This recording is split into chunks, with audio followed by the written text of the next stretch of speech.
tous, de retour sur la chaîne YouTube du Jardin des Bulles. On va partager encore une fois cette semaine un coup de cœur attribué au Jour du Caillou de Véro Cazot et de Anaïs Flony. C'est paru chez Dupuis. Alors, Véro Cazot, on l'avait suivi sur une série jeunesse qui s'appelait Olive et sur une série plus adulte qui s'appelait Le Chant des Possibles, qui est paru l'année dernière.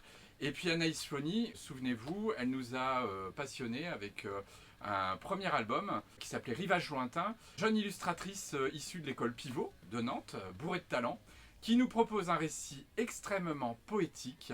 Un album extrêmement poétique qui va nous parler de cailloux. Les petits cailloux ont un immense pouvoir. Saviez-vous qu'ils portent la peine du monde? Toute la peine du monde est portée par les petits cailloux. Eh oui. J'en ai pour preuve que quand l'un se glisse dans votre chaussure, figurez-vous que c'est pour vous soulager de votre peine. D'ailleurs, rien n'est plus vrai, puisque quand il s'enlève de votre chaussure, vous avez remarqué, vous étiez mieux, vous vous sentiez un peu soulagé. Il vous a soulagé de votre peine. Eh bien, on va aborder cette thématique à travers cet album. On va suivre une jeune équilibriste qui répète tous les jours son numéro, qui s'appelle Mona. Et elle a quelques difficultés depuis un moment. Elle n'arrête pas de tomber de son fil. Voilà, elle est un petit peu perturbée par une amitié qu'elle a perdue avec son ami d'enfance qui s'appelle Echo, qui lui avait juré qu'il ne la laisserait jamais tomber.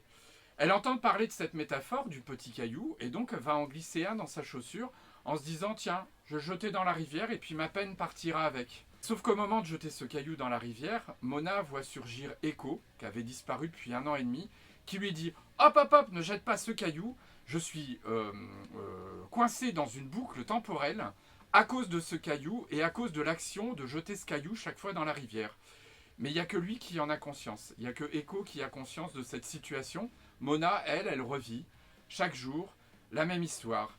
Donc c'est un petit peu, si vous connaissez le film Le Jour sans fin, on est un peu sur cette thématique de jours qui se répètent, avec des personnages qui sont condamnés à revivre à chaque fois les mêmes scènes, etc.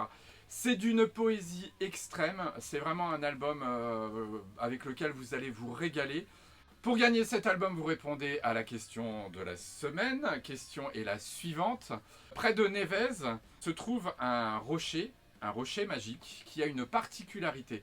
Je vais vous demander de m'envoyer le nom de ce rocher et la particularité de ce rocher. Vous envoyez votre réponse à l'adresse qui s'affiche en bas de votre écran au jardindesbulles@orange.fr.